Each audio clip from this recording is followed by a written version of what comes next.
Welcome to Prayer and Prozac. I am Shari Ponder, and this is the podcast to help you understand that faith and therapy can coexist together. Or can it? Let's see now as we attempt to challenge your minds and open your hearts.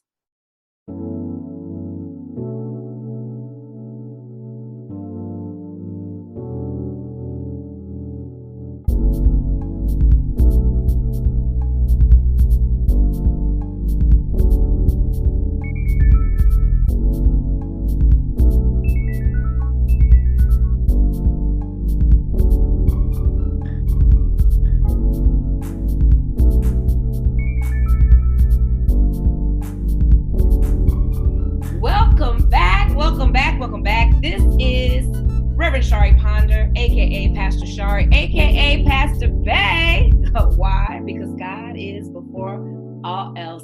Listen, y'all do not want to miss this episode. It's going to be ridiculous. I have my dude, Pastor Josh.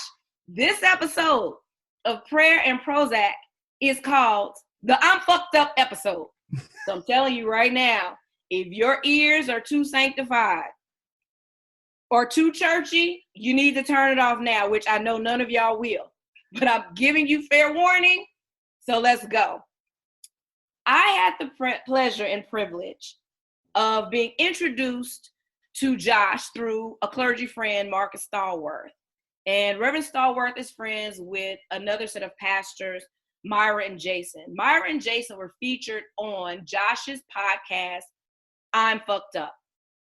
Even though I was amazed at the testimony of Myra and Jason, and you'll hear from them later on some other podcasts, I had to introduce you to Pastor Josh and his podcast. I need everybody who's listening to me to start listening to him because it's freaking amazing. So, Pastor Josh, I got to tell y'all too, just because you know we're still in COVID, so we're not in person, we're on Zoom, and he's everything. He's got the beard looking like dope, fresh, contemporary ZZ Top. He's got his cigar token. I love it. Josh, welcome to Prayer and Prozac. How are you? I'm awesome. Thanks so much for having me. Listen, so Prayer and Prozac, just so you know, was Prayer and Prozac is a metaphor, right? So this podcast is about all things that, in addition to prayer, in addition to your relationship with God, like what else is your thing? Like what else gives you life? What else helps you get over? So just tell the people a little bit about yourself, Josh. Like, who are you? Where are you in the world? Tell me about the beard is giving me life. What kind of cigar are you smoking? Well, I'm smoking a Room 101 Big Payback cigar. It's a light cigar for the morning. Sorry about that. So I'm located in Nashville, Tennessee, and I'm the associate pastor of a small church plant called Borderland Mission. And we acquired an old Baptist church that was dying off, gave us their property a year and a half ago, right before COVID. And it had more space than we had need for at the time, and lots of rooms as an old traditional Baptist church. And so we converted one of the rooms into a podcast studio because the senior pastor already had a podcast studio, or already had a podcast. And I'd been wanting to start one for a while. And I was listening to a song that my buddy wrote one day called I'm Fucked Up. And is that your theme song in the beginning? Yes, ma'am, it is. Yep. I love it. Yep. And I was like, oh, that's what I need to do it on. I need to talk. I need that to be the name of it. And I want to talk to people about why they're fucked up and what they're doing to find healing and go through that process, because those are the kind of real conversations that I typically have with people anyway, if we get real. And I always have found that those kind of conversations from my own story and from others, that when they're being shared, everybody finds a way to relate in that story. It's like, oh no, I have that same issue, except mine looks like this. Exactly. And it helps us confront that stuff that unfortunately the church hasn't talked about for too much. And so those kind of conversations are really important to me. And I didn't want to just focus on being fucked up. And so we always try to focus on like what the healing process for different people looks like, because it's, I mean, kind of like what you're doing, because everybody's got something else. So we've got people who are medicating and people who are finding healing through other methods. So we're always trying to talk about that and what that process looks like for people, and acknowledging the fact that it's a process and it takes time and energy and effort. And some days you feel like you're taking steps backwards. So glad you said that, because it is a process. And as we were kind of talking before, I was telling you that I really had some trouble getting other clergy to be on this, the podcast with us today. Because a lot of them, like you said, it's all a process, and we all have issues. We all have shit. We all are fucked up in some way. Even if we're not now, right? We've been through some shit that God helped us get through it. Yep. It was truly but for the grace of God go I. But when I was really in a bad state, I didn't talk about it. Right. I think the process and the healing of your show is dope, because I think I remember Jake said once, people have backslidden behind your beautiful testimony. Oh yeah. Like, you just talk about how great everything was, but not talk about all the hell you went through to get there. So why do you think it's so hard for clergy? And because I won't even say like the average person, some average people, some non-clergy, let's say that because we're all average, some non-clergy folks might say it too, but with clergy, why do you think it's so hard for them to say, hey, listen, my marriage is fucked up, I got a divorce, or I'm struggling, or my kids have addiction issues, or I had a miscarriage, or I had an abortion, I should say, not a miscarriage. And so why do you think it's so hard for the folks of the cloth to really meet people where they are in those places of pain? Yeah, I mean, I think that answer is just simply we have, because I haven't always been the open person that I am now. Like, and I still find areas where I'm not being open. Okay, so you were like closeted fucked up before, and now you're. Oh yeah, that's right. Yeah, I came out as fucked up a few years ago. But yeah, no, I think there is this stigma, and I think it's dying off. First of all, I think, this day and age, there's a lot of people talking about mental health now. And so that gives more people the chance to say, oh yeah, okay. So there are more and more people talking about it. But yes, in clergy, there has always been this stigma of, that's the pastor. They have this holier than they're better than. So I grew up in a charismatic independent church in a small town in Southwest Missouri. And I became a youth pastor when I was like 17 years old, and I became really close with the pastor. Him and I were good friends. We would go do ministry together. They would lock us in jail cells and pods, and we would do prison ministry and all this cool stuff. And he was much older than me. He's on now, but I had put him on this pedestal to where I would look at him and I would get so frustrated with myself, and I'd be like, I can never be that. I can never attain that level of perfection that he has. And it would really bum me out, and I would just feel so down about it. And as I got older and grew up and got, a little bit separated from him and from that environment and from that culture of that type of church that I grew up in, I was looking at it from a different angle. And I still, just before I say what I'm about to say, he was a beautiful man that I love to this day. I would not be who I am with a lot of the good things without him in my life. But at the same time, once I stepped away, then it was like, oh, no, you were kind of an asshole. Like, you had this, like, you had some racism. You were definitely a misogynist. Like, there were all these things that were like, that's not okay. That's not biblical. Like, you weren't quite as perfect as I made you out to be, but you also never presented that stuff as a problem to me. Like, you either weren't seeing that stuff as problems in your life, which is worse, or you just were trying to gloss over it and make it look like you were something better than you weren't. And unfortunately, I think it's the former. I think he was just unaware of the sin in his life in a lot of ways.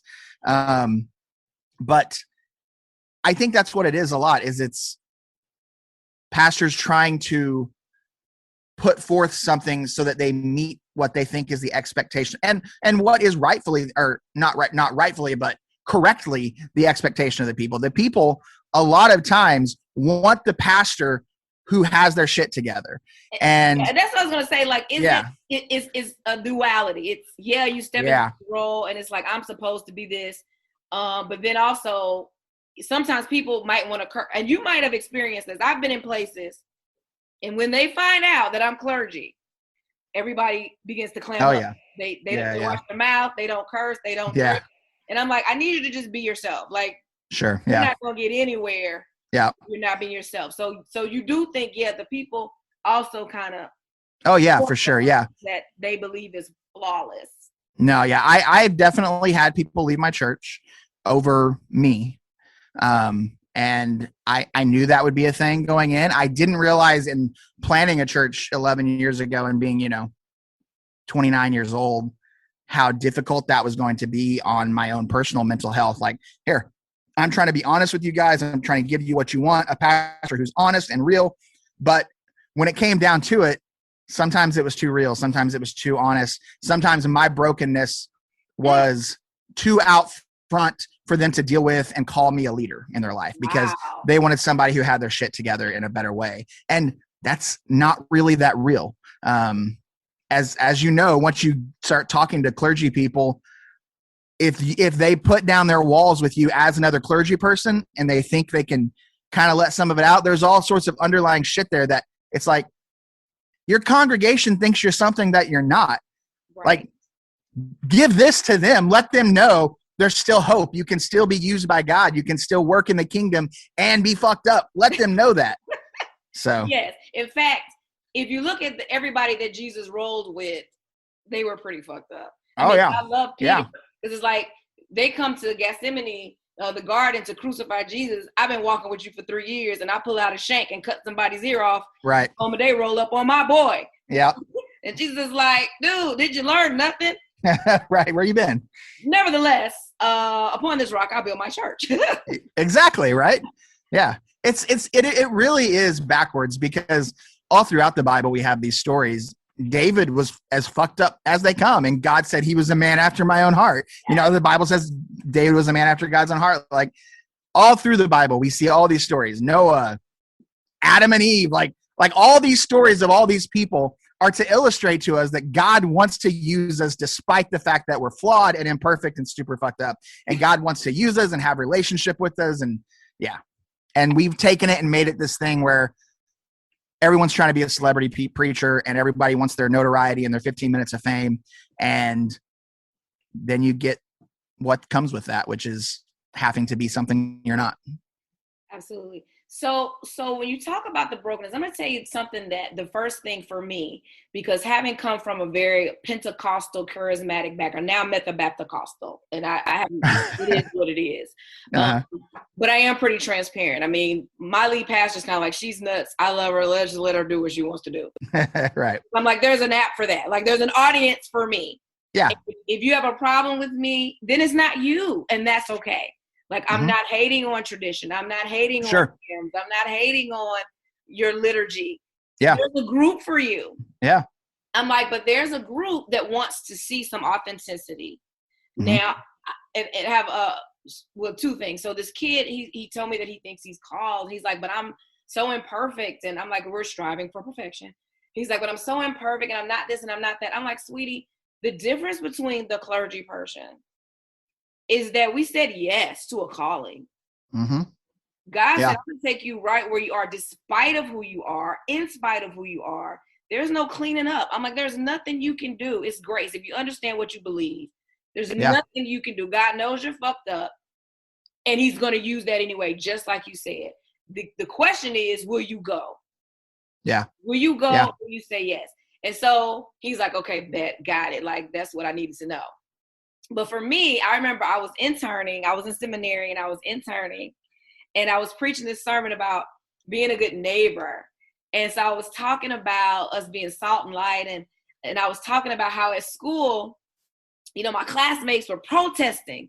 So it was like, you first give a person, like one level is give a person a fish. The next level was teach them how to fish. The third level was make sure that everyone in the community has a fishing rod.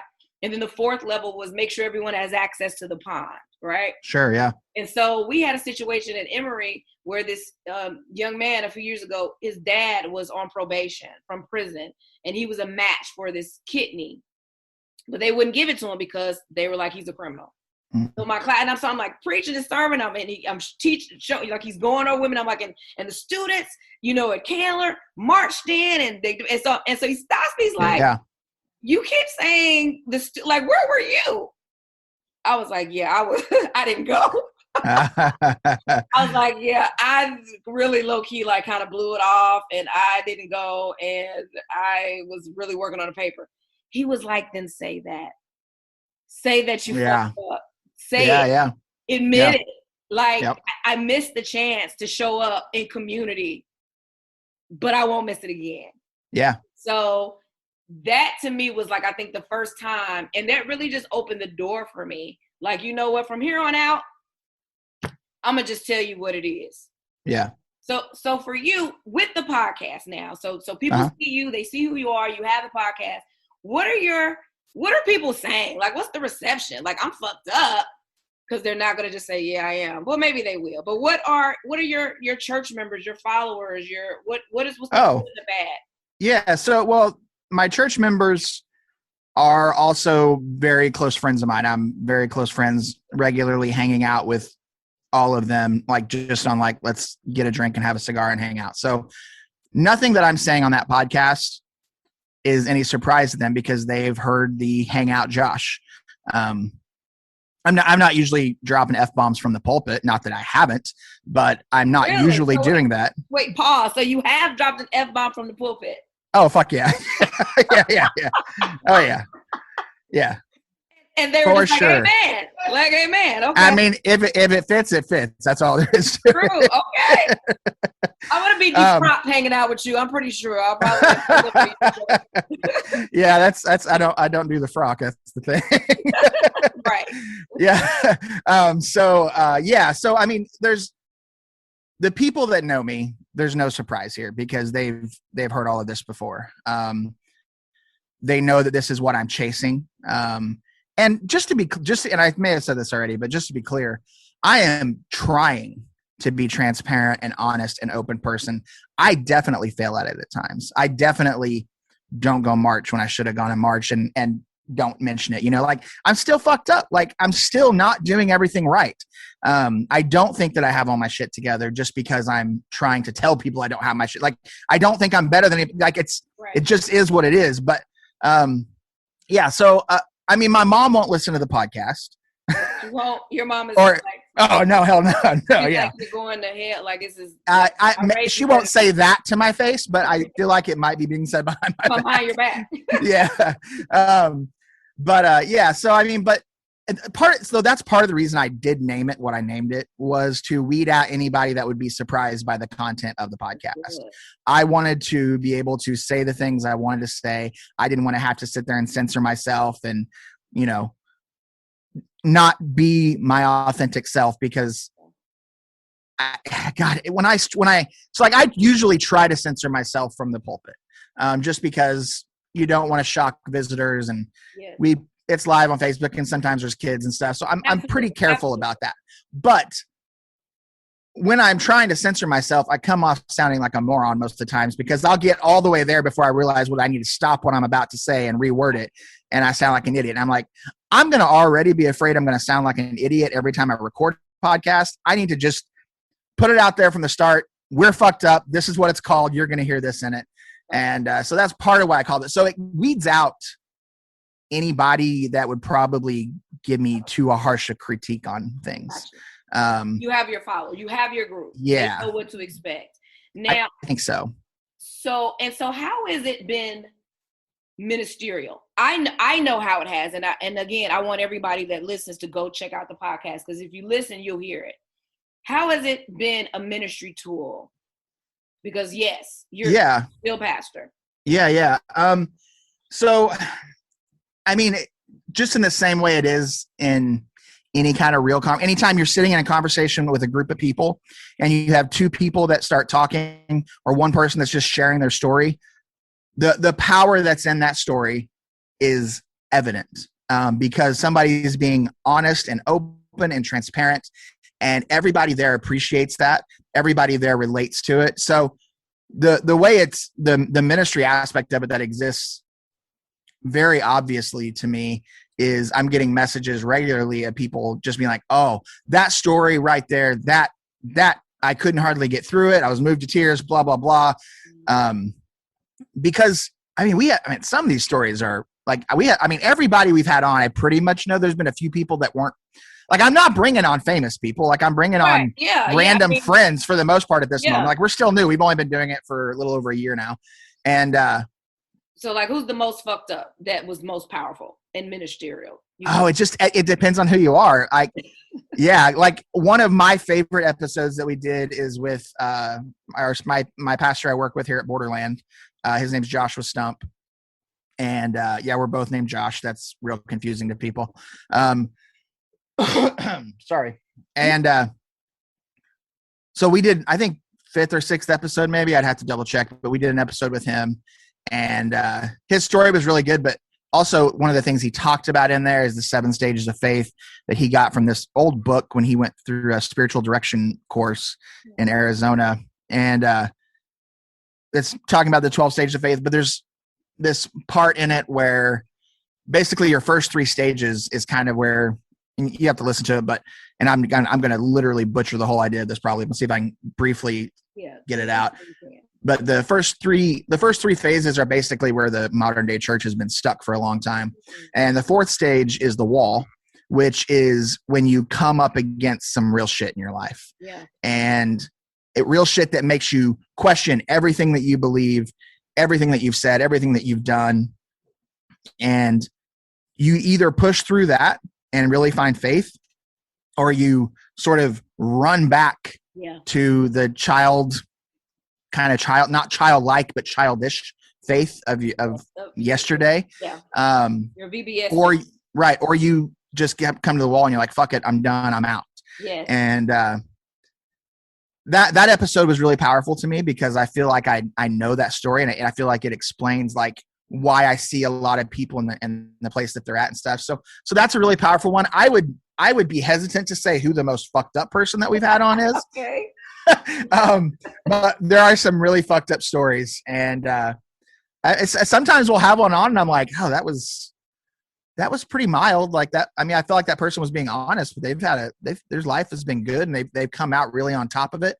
And then that'll be the one that I'll get tons of messages about and will impact, because it's everybody's in a different place, you know? Yes, it definitely hits differently. It's so interesting. I'm so glad. I'm going to look up that episode because I've listened to a few, but I didn't listen to that one. I'm actually working on a book, and some of my premise is that, but I had come up with this whole formula, but who knew someone already had a formula for it. I can just because there's no copyright infringement in the kingdom of God. No, I'm just kidding. Nope. No, it's all mine, people. It's what I'm writing is all me. No one else. It's my stories.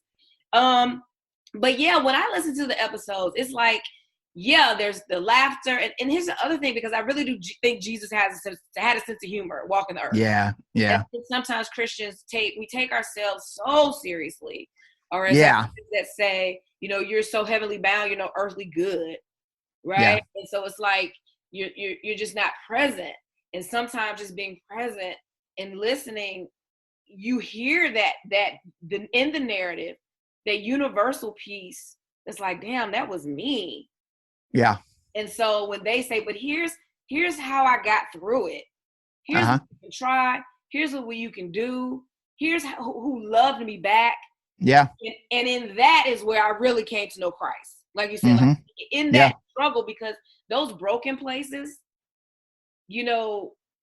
is really kind of the center and the birthplace of your anointing, of Mm-hmm. your ministry, Sure. of your calling. It's like it's not for nothing. Like the pain Right. is not in vain. Yeah. But to your point about the episode with Pastor Josh, it's like, but am I breaking and running? Am I going to sift through it? Because Yeah. the David and Goliath story from third grade is not getting me through the grown-up Right. shit I'm going through now. Right. Right. And one of the things that I'm always constantly saying is God is always trying to grow you up. God is Yeah, always for sure. trying to stretch your faith. And that usually doesn't happen when you're chilling with your Range Rover, living your best life. Right. Right. Yeah. Yeah, for sure. It's when you're fucked up. Yeah, for sure. It's when it happens. So, Yeah. Well, and you mentioned that like God having a sense of humor, like that is something that I think when I explain the podcast, I forget about an aspect of it that I think makes it work. And that is the fact that we're always like, I don't know if we've had maybe one episode I can kind of think of, but for the most part, even with the heavy shit we're talking about, sometimes the people that we're talking to are usually far enough from that story. Yeah. Or understand enough as to what's actually happening, that this is an important part of their journey, despite the pain and the struggle of it, that they are able to joke with us. And it's like like there's some serious shit being dropped, but we're all kind of laughing about it together. And I think that makes it to where it doesn't take the weight away, but it lets everybody know like, no, it's okay. Like it's okay to have this pain and to recognize this is a part of life. And look, we're laughing about it. Like it's okay. Like, right. Like they're on the other side of the process. Yeah. You know, they say that they're speaking from their, I think it's their scars versus their wounds. Yeah, for sure. Yeah. Yeah. Yeah. So do you think the church is dying? The traditional church? Do you think? I think the current, it's hard to say current, but I think there's a version of the church that is not going to exist anymore. I don't think it can. The Mars Hills of yesterday and those that are different but still behind the shadows, very much like that. I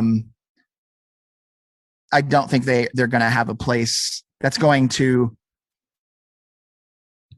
I think they are.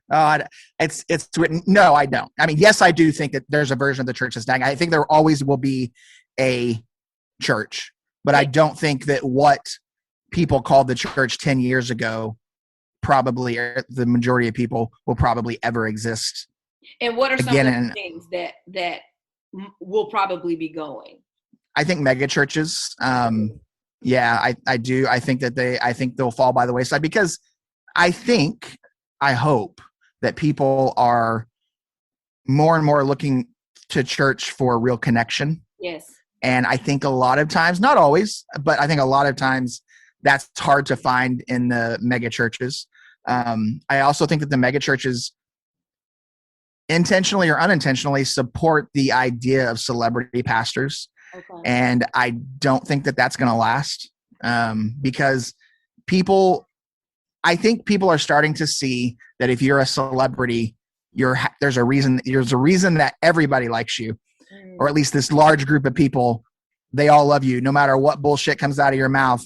They're there for you. I mean, I think that mega churches like what Driscoll did and other people, I think that is the shit that led way to our last president being the president of the United States. And regardless of where people fall on that, the way that he talked, the attitude, the arrogance that he brought to that office, everything else aside for a moment, was so disgusting, but the church was so behind it because that's what they're already living in so much. You are talking second semester American Christianity.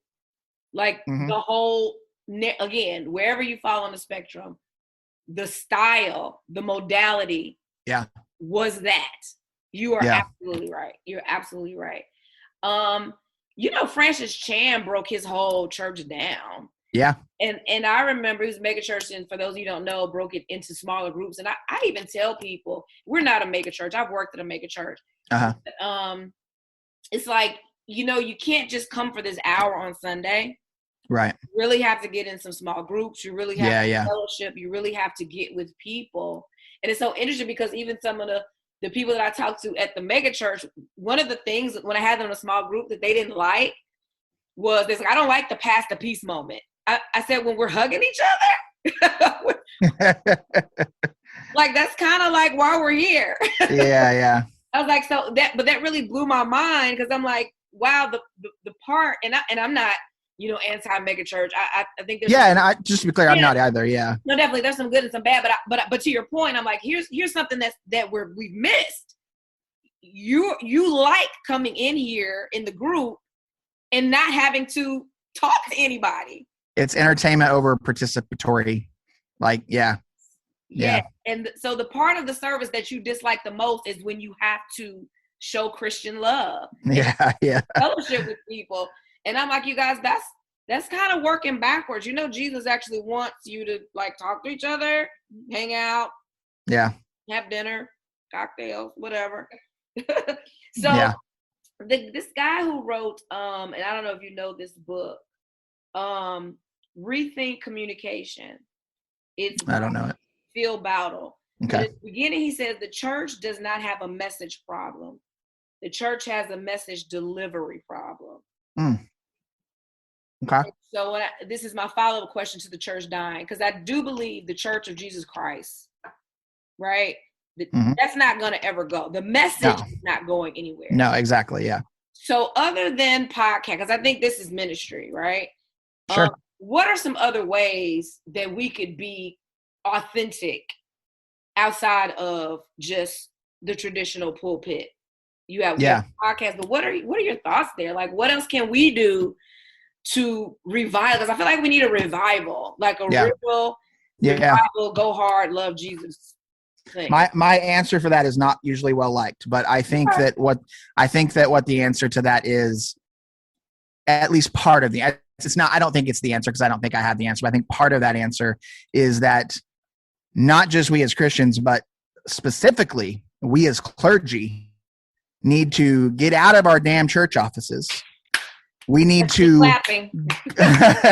we need to go to the bars. Yeah. Not with no desire to try to get people to come to our church, no desire to pray with somebody, no desire to have a come to Jesus conversation with somebody, but to go to a bar, go to where the people are. That rhymed on accident. And get out there and get to know people on a real level, talk to people rather than talking about Jesus. Fucking be Jesus, go love people. And just, I remember I'm not as active in the bar scene here in Nashville than I was. I used to live in Joplin, Missouri. I was pretty active in the bar scene there, but out here there's basically it's a cigar bar that I frequent.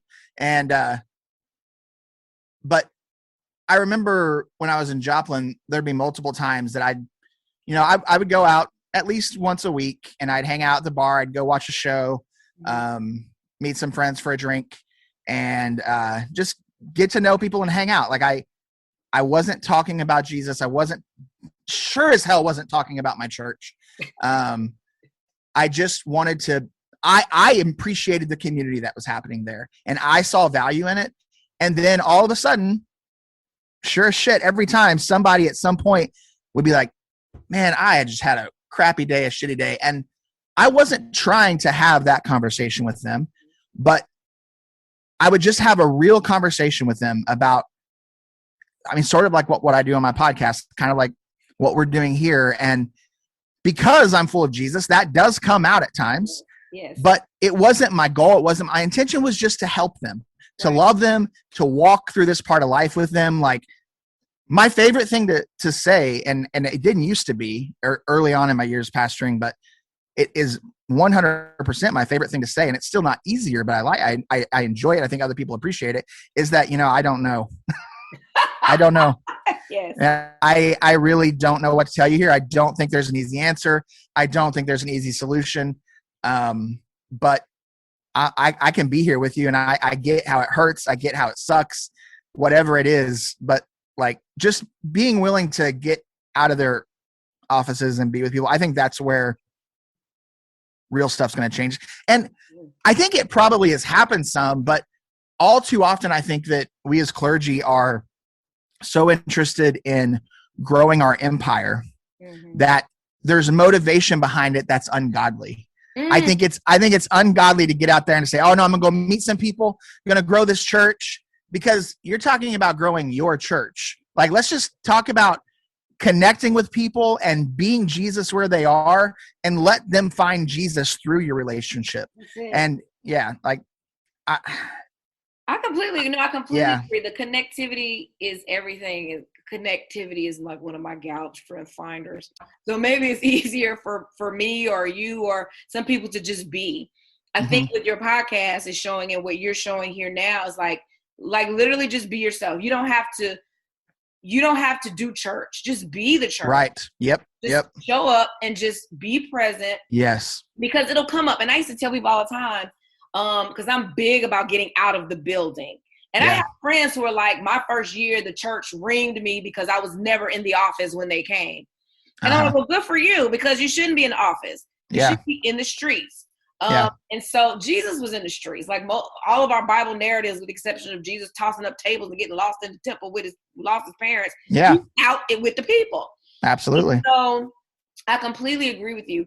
I don't know how to begin to do that, because I do know people, and I'm sure you do too, that will let the church completely die before they walk outside to talk to anybody. Oh yeah. Yeah. But I'm going to tell you, when I first came up to New York, I met a gentleman I was at a bar. I was there visiting. They were recruiting me, and it was at night. And I walked down to this Indian restaurant, love Indian food, and I sat at the bar. Mm-hmm. The guy started talking to me, to your point. We're just chopping it up. I'm having a glass of wine. He's having his drinks. And he started talking about how he was atheist. Mm-hmm. And I didn't say nothing. I just kept drinking. Yeah. And do you know, Josh, he turned around and said, and what do you do? Yeah. I'm like, well, I'm clergy. I'm a pastor. I'm here to plant a church. Do you know, when I got up from that conversation with him, he said, listen, I don't know if there's a God. He said, but if there is, he is with you. Yep. And I believe that God will help you do what you need to do. Yep. I almost fell off that stool. Yeah. I'm like, I didn't talk about Jesus. I didn't do anything. Nope. I said, here's what I'm doing. Like, told years. Yeah. And this man hovered there to the point he's like, he's talking about theological constructs. And it's like, and I'm with you. And if you need me, call me. Yeah. And I'm like, wow, God, that is so dope. Yeah. And so I'm with you. It's going to take us getting out. It's going to take smaller things, smaller interactions. It's going to take being ourselves and being authentic. Now, what about the cursing? Can we still curse, though, when we go out? I sure as hell hope so.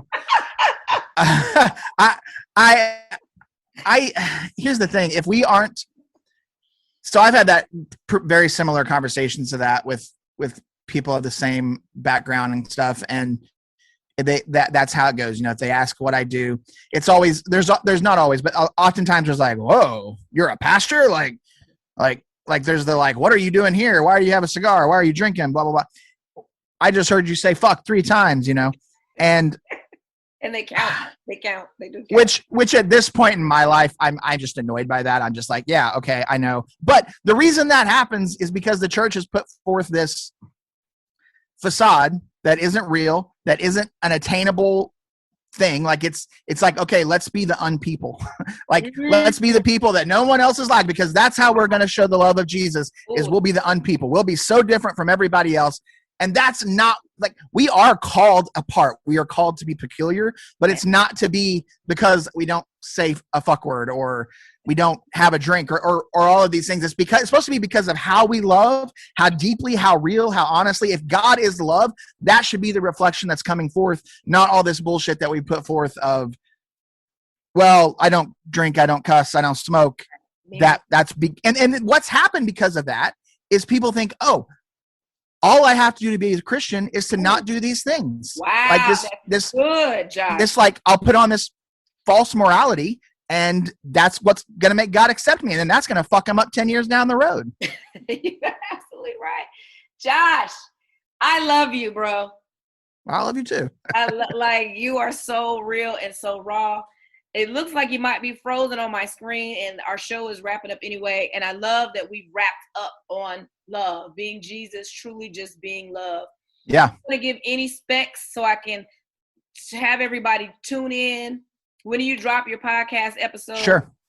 Please. Can you hear me still? Yes, I can. Okay. Yeah, I am frozen, but I don't know why. So we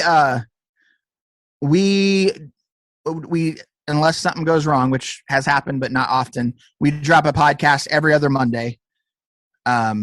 So we dropped one last Monday. So our next one will be out on